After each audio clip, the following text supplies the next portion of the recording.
Hey everybody, welcome back to my channel.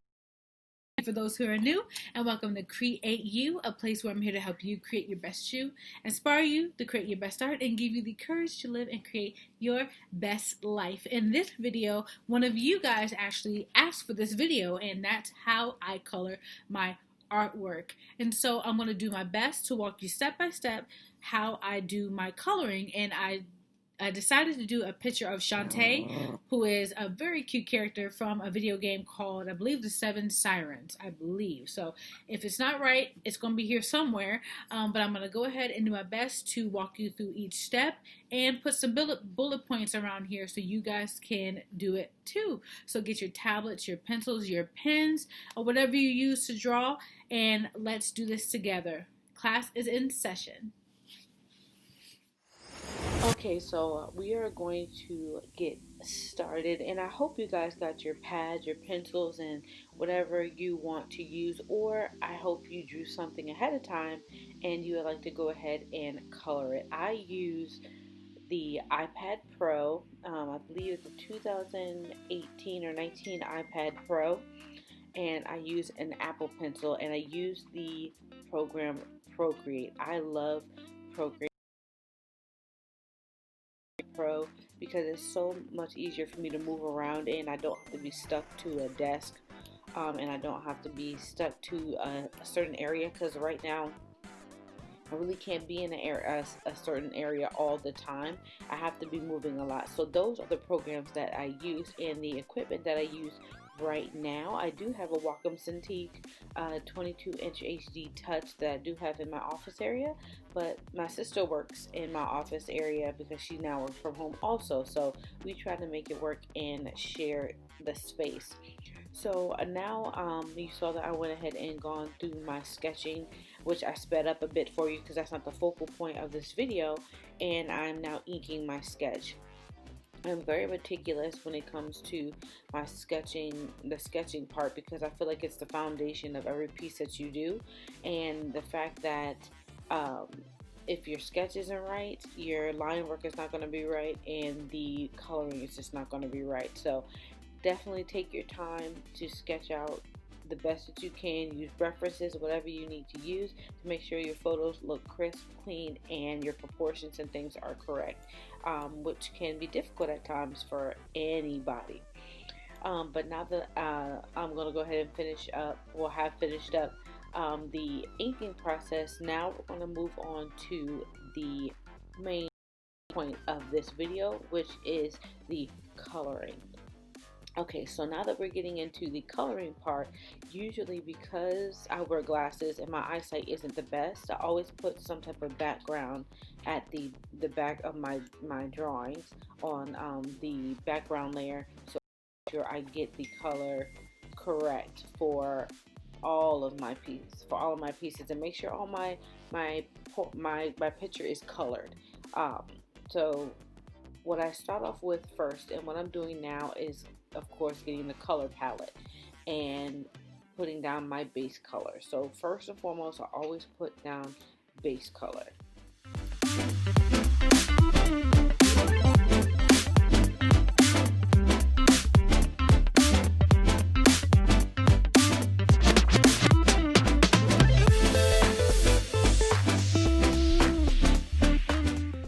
And I believe that's universal for any artist, especially digital artists. We always usually either do grayscale or vice versa. It just really depends on your personal art style and how you feel and what makes you feel good and your personal art style. I personally don't use grayscale because to me it's very complicated in my brain, and I flow easier doing base colors first and then working on shadows and things like that. So that's just how I work, but it's up to you. And then once I get my base colors down, I start to move into my shadows.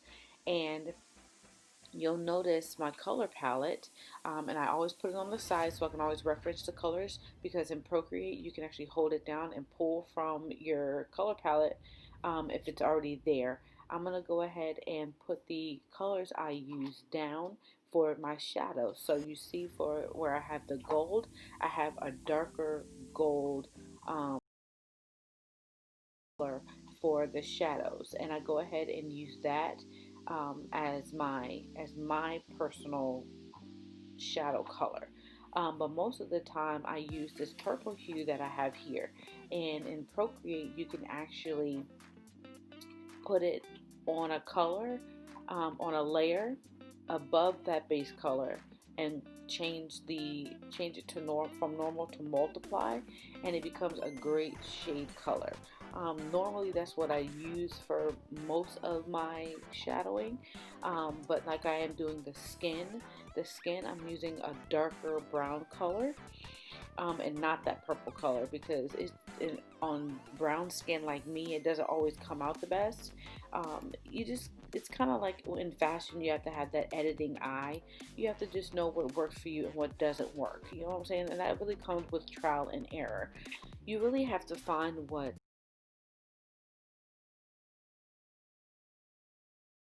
how I color my art, but you may eventually learn and have a flow that's different than mine, and that's perfectly fine. And art is really all about how you feel about it and what you love and what works for you. So definitely, if you follow this and something else works for you and it looks good to you, do it. But you'll see that I'll add a pink hue to the shadow, like a pink color, not so much a hue, but a pink color, a pink light to the shadow of her skin. And I don't know why I love doing that, but I love doing that. And that's been my thing. And I think that's kind of like my signature thing. But anyway, that's a whole nother thing. But I then go into my highlights. I do use white from time to time, because you know in anime they do have that white highlight, the little where that little blip of light skin to give that glow type of look. I do that from time to time, so you're definitely going to see that pop up here. But I do go ahead and hide that layer for a while. But now I'm going to continue going into my shadows. And my shadows, you know, for the clothing and for upholstery and things like that, I usually use that purple color that I showed you before. And I try my best here for you to kind of put my palette there and point to the colors.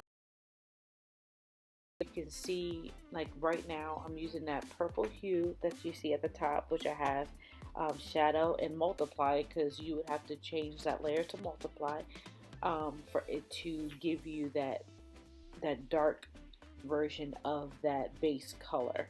And I'm using that for the purple, as I have the arrow there, and the red, or that burgundy color there also.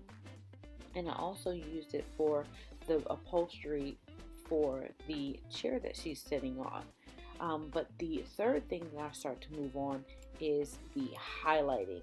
And highlighting, I mean not so much on the skin per se, but more highlighting on the outfit. So on gold pieces, silver pieces, clothing, things like that. I start to move into that. That's usually the third thing that I usually move into.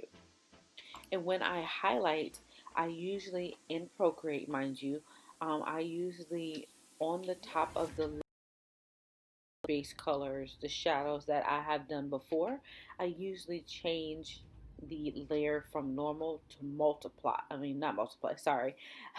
From normal to add, which gives you that glow color. It's kind of like color dodge, but a little bit brighter. And I usually use that, especially on things that reflects light a lot, like it just depends. But I also go in during this stage with white. And I do go ahead and put the highlights in those areas where it might be a little bit brighter, and don't have to use white if you don't want to, but it's definitely up to you. And the final stages is just the details. So adding contrast, adding things. But these are steps that you can also do traditionally if you do a pen and paper. It's just that you can't change it to multiply. You have to go ahead and add those darker colors to your photos already. But guys, I know this is the basics of me coloring my pieces. I hope this helped even a little bit. Let me know what you think if you like this in the comments below. Hit that like, comment, and subscribe, and hit the notification bell so you will know every time I post a new video. I hope this helped. I love you guys so much. See you next time. Peace.